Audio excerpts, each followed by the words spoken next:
Hypnotism. Well, it can be used to help people maybe lose weight or stop smoking. There are other uses. Question I have is, well, can anybody be hypnotized? That's something I'm going to ask my guest, Germana Rovinelli. People come from all walks of life. They all have lives they lead. Any and all are welcome here to come and chat with me. Well, Germana, welcome to the show. Thank you for having me. Oh, it's my pleasure. Now, I see that you're a hypnotherapist, a health therapist, and a personal trainer, right? Yes. So what came first? I got into the health industry through fitness when I was 18. And so I was a young lady and I was going to a lot of dance or fitness classes back then. They called it aerobics. And Right. The instructor one day goes, anybody can do this. And I'm like, oh, because I'd been going to a lot of classes and I didn't have any idea that I could actually teach that. And I started when I was quite young and I was very excited and I had a eating disorder at the same time. I had no idea. And I taught for quite a few years. And then eventually we ended up with a Canadian certification for personal training. I actually got certified as a personal trainer, talking too fast, internationally, because in Canada, we didn't actually have a certifying body. So I was studying and I was internationally certified through an organization called ACE, Right. American Council on Exercise. And I got both of my certifications for dance fitness at that time. I think my son was 2, so that was like 28 years ago, and personal training as well. And then I brought it back to my area. And even my doctor one day, he goes, Germana, you were the pioneer in Nanaimo. And I'm like, oh my God, because he was busy telling me how he knew that about me. And I just didn't know, but Nice. Yeah. I'd spend a lot of time in that industry. And I was also in martial arts. And Wow. one of my teachers who lived in Richmond brought us to a hypnosis show when I was one of his students. Okay. And that always stunned me because what I saw, I knew it wasn't staged. I knew it was real. And that's what actually got me to leave the martial art world, because I'm sitting there watching this Ravine show. And he's brought them all into the year, I think it was 1990. And my subconscious opens this window up in the corner of my mind to see what I'm supposed to be doing then. And it was really clear that I was supposed to stay in group fitness. Okay. Anyway, there was a long answer. No. And that's also made me very interested in, the world of hypnosis, because while I watched the show, he took a few of the head students that were part of the school. My teacher was a relative of Bruce Lee. So I had no idea of that either. And when I found out, I was not supposed to know, but I found out. And so 2 of his head students became part of the show. And there was another woman in the show, and he's brought them all to the year 1990 and they're doing their thing. And he goes to this one lady, what are you doing? And she's like, and he goes, I'm embezzling money out of the business. Right. And I'm just like, I heard that. We all heard that. And then at the end of the show, he gave them all a certificate to come to another show because they had no idea that they were the show. And he asked her what she did for a living. She was an accountant. Oh. And I was just like, my jaw, did this. And I was like, oh my God. Yeah. So I was kind of introduced to it where I was just like, this was real. And it was shocking. And then when I got into working in one of the gyms in my area, one of the ladies, she was a bit extreme, a bit intimidating, incredibly beautiful, into holistic health. And she took a course in hypnosis. And then she was busy, very busy in her practice. And she'd invited me in for a session. And her approach to me was unethical. Okay. So I thought to myself, I loved the feeling of being in that deep altered state. I did not appreciate her approach, which I felt it was very unethical and manipulative. So then I started to look for other therapists and asked, like, where did you take your training? Because I knew I didn't want to go to the school she had been to. Okay. And then I started looking and looking and looking, and I found a few people that were trained in the same kind of authoritarian, just tell the person that they're better approach, which to me is fairly ignorant. Yeah. And then I was lucky enough to find a school that taught a different style of hypnosis. And then I worked through the Canadian Hypnosis Association, which took me 8 years to go from a resident to a clinical to a certified clinical and out the other end. And I was very lucky to have some amazing teachers. Sounds awesome. Now, do you use it in your work, or do you just use it in forms of entertainment? Oh, God. I'm sorry, that was a great question. I don't do stage hypnosis. I don't do an entertainment model. I use it for a tool for people if they've got some emotional issues or some stress issues or confidence issues or trauma issues. You can use it in those contexts. Mm-hmm. It only gets brought in based on where the client presents and if they're open to learning how to access their subconscious mind. So I use it as a therapeutic tool. That's it. I was going to ask you that. So not everybody can be or is willing to be hypnotized, right? It's even if they untrue. Sometimes they probably think they want to be until they're in that situation, right? Well, actually, it's a myth because all of us from conception are being programmed by our family, by our mother. You can regress someone to whether they're in the mother's belly and they can tell you what their mother's saying. Wow. So hypnosis is simply a focused state of attention. Okay. So when we learn something, whether it's horseback riding, reading, writing, how to drive a car, it has to be filtered through the subconscious mind. So in regards to a stage show, that person that becomes the show, that's a certain level of depth. It's called a natural somnambulist. Now, very few people will ever be willing to go to that level. And it's a depth that is 1 out of 13. Everyone's already programmed. Like when we look at a phone and we lose track of time, that's waking hypnosis. Oh. Yeah. Wow. When we get lost in a book, we're in waking hypnosis. Oh my goodness.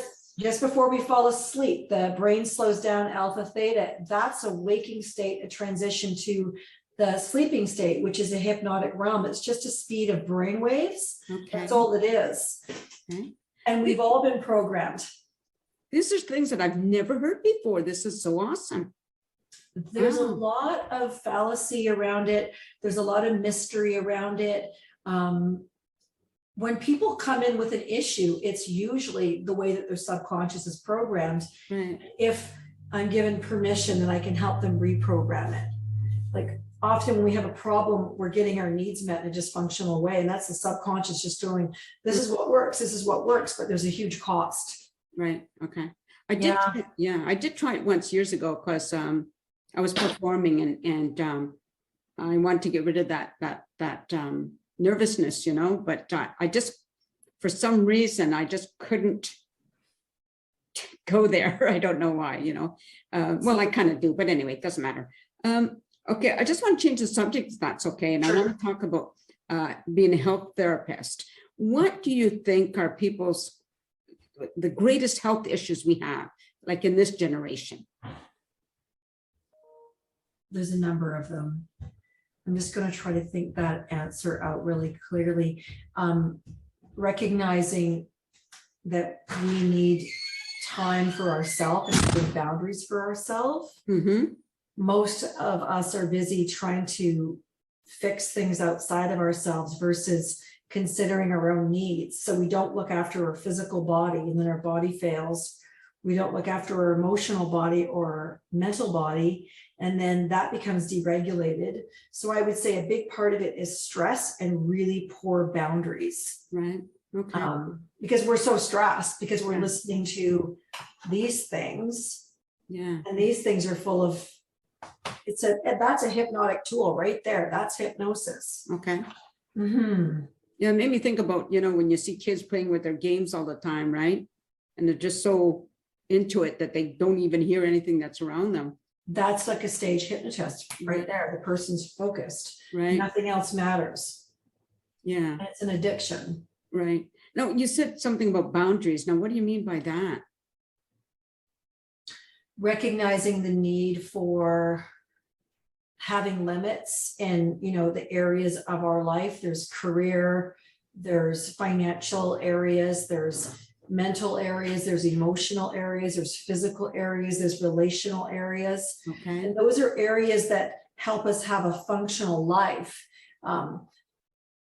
I was somewhat fortunate when I was younger, is that I had memories of happiness attached to moving and laughing and being outside. So when my life got unpleasant, I knew that that place gave me a little bit of joy, Nancy. Yeah.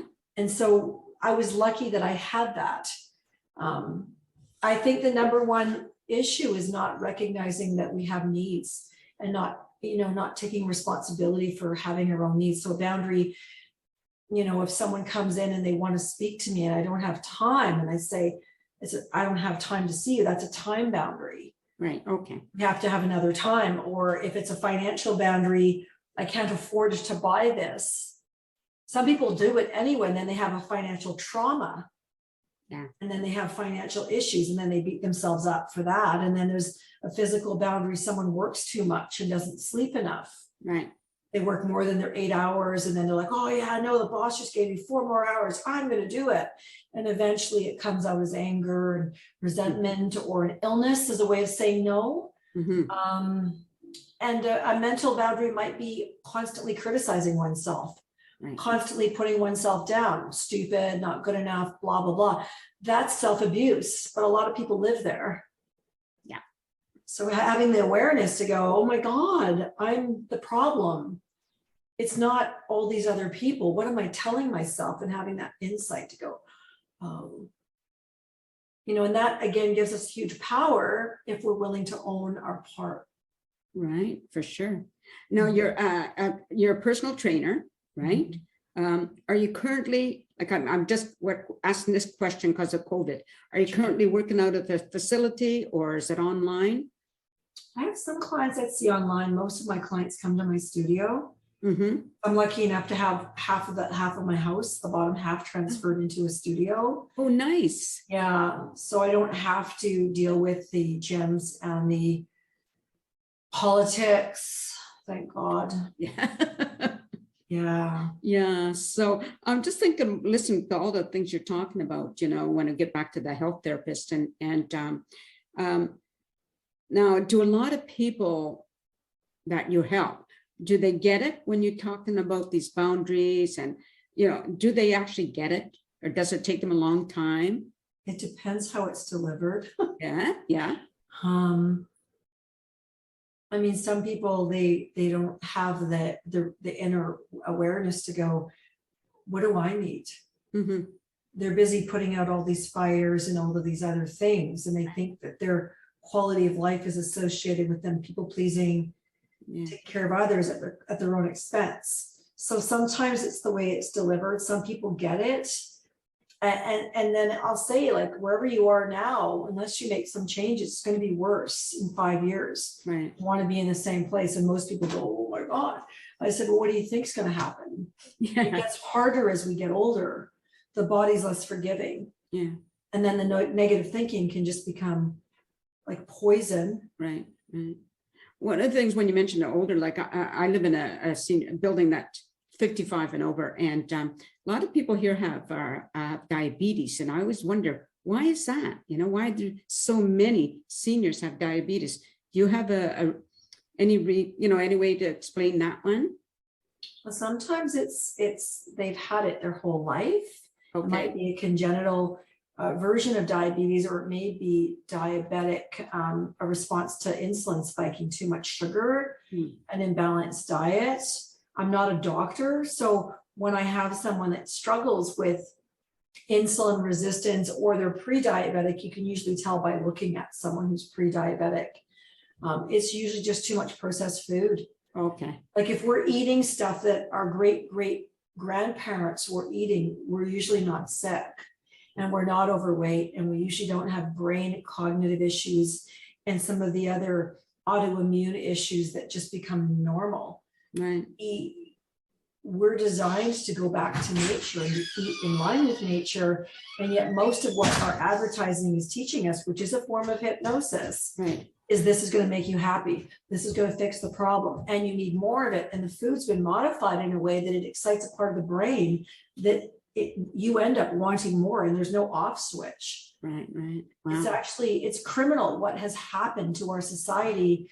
And the people that are awake enough to go, wait a minute, are they usually just say very little because everyone else is busy in their zombie land, their comfort level, their Starbucks with their blah, blah, blah, that they're not really running their life anymore. They're like puppets. Yes. Yes. You know, the brain's not nourished. Yeah. The nervous system's not nourished. The body has been devalued and often neglected in such a way that sometimes when people come to me, they're in a tough place. Right. Must be nice for them when they get through all of that. Right. I feel grateful and happy when I see people, you know, take the process and they stick with it. I had a fellow recently, and he no longer needs insulin. He was diabetic when he came, and he was so obese that he thought I was going to laugh at him when he showed up. Oh. He thought that I was just going to go, you got to be kidding me. And I said, you know, if you're wanting help, I said, I got your back. I'm in your back pocket. I will help you to the degree that you give me permission. He's lost 70 pounds and he's lost 30 inches and he no longer requires insulin injections at all. And his doctor just says, you know, who's the trainer? And it's not all about me. It's just that he felt safe with me. Yes, of course. Of course. And I think that's the piece, like when you talked about the hypnotherapist or hypnotist person, when you feel safe, you let yourself go. But if you don't feel safe, you will protect yourself. And that stops the induction just like that. And the induction can be just a soft conversation. Right. Yeah. It doesn't have to be a theatrical arm flying around in the air. Like some people don't know that when you see faith healers, you ever watched a faith healer? Yeah. The guy's got the person and they're all stressed out and he's talking gibberish and he smacks them in the face. It says, heal, the guy falls on the ground. That is shock rapid hypnosis. Okay. Yes. That's hypnosis. That's an aggressive form of hypnosis. Right. Wow. And they call it faith healing. Oh, okay. Yeah. Oh, all right. I didn't connect that, but that's what you were saying to that. You know, one of the reasons why the things that didn't work for me is this person, what she did is she put headphones on, you know, gave me headphones and she had water. I don't respond well to that sound. I mean, I love water, but not in my ears, you know, and it just made my eyes go crazy for some stupid reason, you know. But anyway, it didn't matter. Another question I have is there a certain age group that comes to you, say, more than others? For fitness? Yeah, well, for fitness, yes. Fitness or hypnotherapy, whatever it is. I have some younger people in their 20s and I have people in their 30s. And I would say a higher percentage of the people that come are 40 over. Oh, okay. Going to like the 70 age range. Most of the people that come just want to have consistency with their body and their health. Right. And they also can afford it. Right. But I think some of it reflects my age, because they look at me and go, she knows what she's doing. I want to hang out with her. And I'm not selling this highly hypersexual image of fitness, which is what is usually sold, is this woman, you know, a very tiny little thing, and her boobs are pushed together and they're flopping around, and you know, oh, and if you come to me, you can look like me. And I'm like, that again is misrepresenting what this is. It's for health. It's not it's not a porn show. Yes. And when I understand what you're saying, and I agree with it, because, you know, often when I see advertisements for gyms, that they show these slim young people. Well, why would I want to go there? You know, I'm immediately turned off by what I see, because I'm thinking, no, that's not where. Show me some heavyweight older people. Then it makes sense to me. Unbelievable people. Yeah, yeah. Now I see you have some equipment, and I can see in the background behind you. You know, you have some Yeah, workout equipment. Is that what you use personally, or do you use this to help other people? I use it both for myself and for my clients. Right. So it's a, I won't even remember the name of the brand, but it's a universal system for squatting and all of the things that a person would want. So that if I want to train a client really hard, I can do it without picking up weights and handing them back and forth to the client. For about a lot of years, I didn't use any of that kind of equipment. I just used free weights, Right. some stability balls and BOSUs and kettlebells and bands. And I use their body weight as a form of resistance because that's what we have to negotiate every day. Okay. And a lot of people really liked that. Yeah. Now, what if you have somebody who has, like, say in my case, I have osteoporosis and arthritis, like you have special exercises for somebody in my condition? Well, the approach would have to be supporting your body and seeing where your capacity is and always just being a little bit underneath your threshold. And then eventually your threshold lifts. Right. You get stronger, your bones get, stronger to some degree, your balance gets better, your confidence gets better, your strength improves. It's a very slow process. So in answer to your question, I have like a handful of very safe exercises that we have to be able to do. Like getting up and down out of a chair is a very basic thing. That's a squat. Right. A lunge, a one-legged balance. When we walk, we have to step, we lose our balance and catch our balance again. So then I would look at how you move and how your body carries itself. And then I would target the areas that are too tight or too weak. And they're always predictable because we sit. So when we sit, we shorten the front of our hip the whole time, which means our bottom, our glutes are weak. And so then you target the glutes, you target the balance. And as you target your glutes, you stretch the front of the hip. So that brings more symmetry, less issues with back, hip problems. It's a big pulley system because you've got these bones and these bones have muscle attached to them. So the muscle pulls the bone. And if you think about what we're doing all the time with our hands in front, this is always getting shorter and shorter. And then the head weighs as much as a bowling ball, click, with a cell phone. And eventually the person's posture becomes this. And that also creates depression.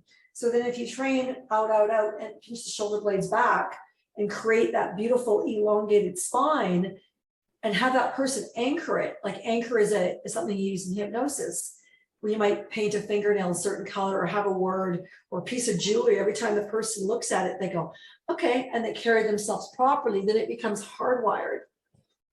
But as a society, the comforts that we have are killing us. Yes, yeah. Well, one final question. Now, you've learned so much, you've done so many different trainings. Are you still training for anything or looking for new areas to explore? I'm still learning about the nuances of programming the subconscious mind, reprogramming it to create a secure state. One of the things that I learned recently, and I was very fascinated by this, is they call them attachment styles. And these attachment styles are encoded by the time we're 2 years old. So that's hypnotically programmed in. Boom, child, this is how they cope with the world. So there's a fearful avoidant, there's an anxious distracted, and there's a dismissive avoidant, or there's a secure style. Most of us are, based on our upbringing and the experiences we have, we dominate one of those styles, and that's all hypnotically wired in. That's the subconscious mind, how it protects itself. So I'm a fearful avoidant. When I found out, I was like, well, of course I am. So I'm taking some extra training to really learn how to deprogram that part of my psyche and my nervous system so I can feel secure, so I can have healthier relationships. One of the areas that I really have suffered as a human being is being afraid that people won't like me. Right. And that's the fearful avoidant. I'm afraid that people won't like me, so I avoid them. Super good at my job, not super great with interpersonal relationships because I'm afraid of them not liking me. Right. And that's a subconscious message that I'm like, I'm unpacking that and I'm healing that. So I always love to learn something, Nancy. Yeah. And I like learning through doing. Mhm. And then I'll ask, can I share this with you? And some people go, oh, yes. And then I see the change and they're happier. Yeah. Wow. Well, it's been a pleasure. It really has been a pleasure. And just to the audience, thank you so much. I really hope you enjoyed listening to Germana. And I'm going to provide her website. So if you want to contact her, and I'm sure she'd be I'm sure she'd be happy about that, to get back to you. Thank you for watching. I hope you continue watching the show, and peace out, everybody. Thank you, Germana. Thank you so much. A sense of community, Chilliwack's a place to be. A sense of community where you're free. Rolling through the mountains, rolling through the valley, rolling through paradise with me.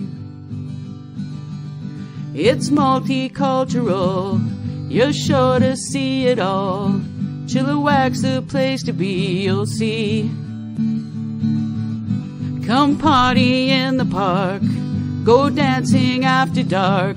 Chilliwack's a place to be, you'll see.